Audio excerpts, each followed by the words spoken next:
Welcome back to the Quarterly Call. All content is for informational purposes and is not investment advice. Please consult with an investment professional.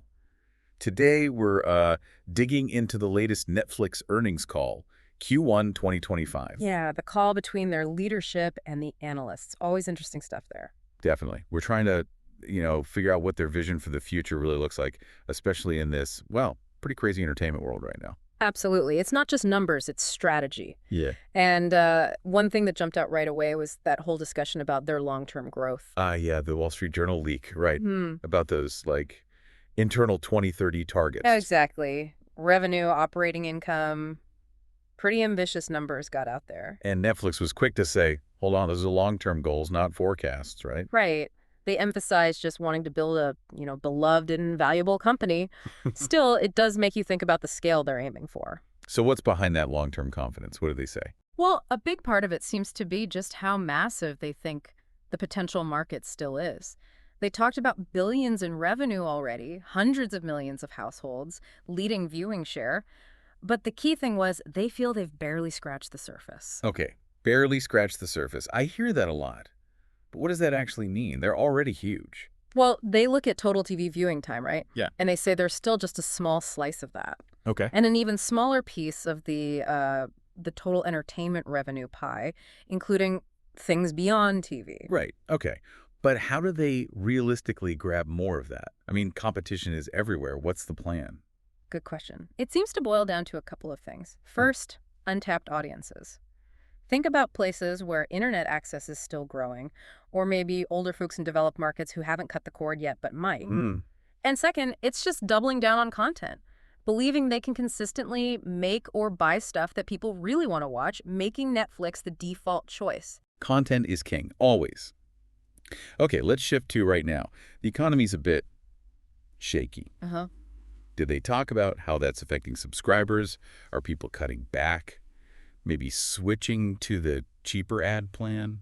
Interestingly, they painted a picture of stability, really. They said they're watching retention closely, how long people stick around, and they haven't seen any major warning signs. People aren't really downgrading in large numbers or canceling more than usual, apparently. Yeah. Plus, home entertainment often does okay when money's tight, and that ad tier does give a cheaper way in for people who need it. So the ad plan isn't really about existing users trading down. It's more about getting new people in the door, people who might be more price conscious. That seems to be the main idea, yeah. Expanding their reach, offering choice. And they also mentioned their global production helps, If one region's struggling economically, they aren't totally reliant on it. Gotcha.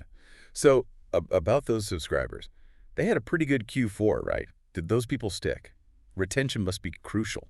Absolutely. And they said, yes, the retention for those newer subs looks good.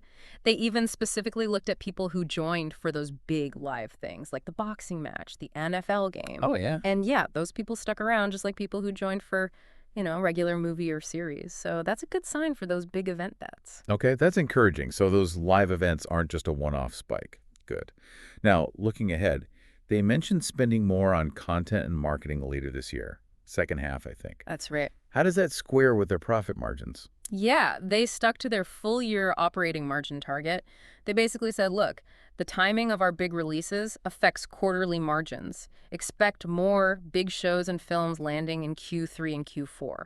So naturally, costs go up then. Right. And they'll spend more on marketing, too, to push all that new stuff and support the growing ad business. Right. So the better than expected profit in Q1 was more about timing than a permanent cost reduction. Exactly. Just the cadence of spending. Okay. Let's switch to that advertising business then. Feels like a really big piece of their future. It definitely sounds like it. They seemed pretty positive talking about good conversations with advertisers ahead of their big upfront presentation. Right. And interestingly, they sort of framed being a smaller player in ads right now as potentially a good thing. Like it might insulate them a bit from the wider ad market slowdowns we're seeing elsewhere. Huh. Interesting take. And a huge part of their ad strategy is building their own technology, right? They rolled it out in the US and Canada. Why do that? Yeah, the proprietary ad tech. Well, it boils down to control and flexibility, really. Okay. Having their own platform means they can offer advertisers more direct ways to buy, streamline things, basically build their own advertising highway. Makes it smoother for advertisers. smoother, maybe cheaper for them eventually. And long term, it lets Netflix offer more advanced stuff like programmatic buying. That's the automated way ads are often bought online. Plus, crucially, it lets them use their own viewer data for better targeting and control the ad experience, make ads more relevant for us. Ah, personalized ads, the classic Netflix approach. How far along are they with making ads actually relevant? Well, they're still in the early innings, as they'd say. Getting the platform live in key markets was step one. Now they can start adding more sophisticated targeting, using viewer data like, what shows you, like maybe life stage, even mood. Hmm. They're also letting advertisers bring their own data to find lookalike audiences on Netflix. The plan is to roll this out globally, improve measurement, and eventually use machine learning to make it all smarter. So yeah, laying the groundwork. Okay, moving beyond ads, content, Mhm. live events, sports. That Christmas NFL game got a lot of buzz. It sure did. What's the bigger picture there? Just sports or more? It seems broader than just sports. They're looking at big cultural moments, things that capture attention. It's still a small part of their content spend, but they see it driving signups and maybe keeping people subscribed longer. They're being selective, making sure the deals make sense financially. Like the Taylor Serrano boxing rematch? Exactly. And they've signed up for another NFL Christmas game this year. They're definitely exploring it, potentially globally too. Interesting. And what about video podcasts? They mentioned that too. Yeah, that feels like a natural fit, doesn't it? So many podcasts have video now. Totally. They see the lines blurring there between audio podcasts and like video talk shows. They already do audio podcasts to promote their own shows. So yeah, bringing some of that video podcast content onto the platform seems like a logical next step, partnering with creators. Makes sense. Another area they highlighted was animation, building iconic franchises. That's tough though. It is. They admitted it's hit or miss creatively. Some things land, some don't. But they've had successes like Leo, Sea Beast, Pinocchio. They know there's huge demand. So what's the strategy? Make their own license. Both, really. They have their own in-house animation team working on originals, like a film called In Your Dreams coming up. But they're also licensing animated stuff from the big studios, too, covering their bases. Okay. Now, what about the elephant in the room, competition-wise? YouTube, short-form video, creator stuff. Yeah. How do they see that? They definitely acknowledge YouTube as a major competitor, along with many others. They stress they have to earn every hour people watch. But they think their biggest opportunity is actually grabbing TV time that neither of them currently owns, that huge chunk of traditional viewing. And when it comes to creators, they feel their subscription model is better suited for certain types of premium, longer-form content compared to YouTube's ad model. Plus, they are working with creators who build audiences elsewhere, bringing those diverse voices onto Netflix. Right, embracing different styles. Okay, let's talk tech again. AI, artificial intelligence in making shows and movies.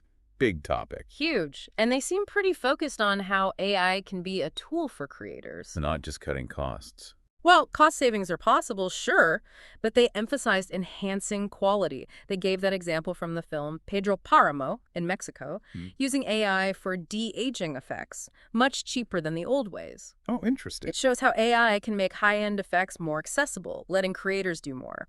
So the focus is on improving the process and the final product for viewers. That makes sense. Yeah.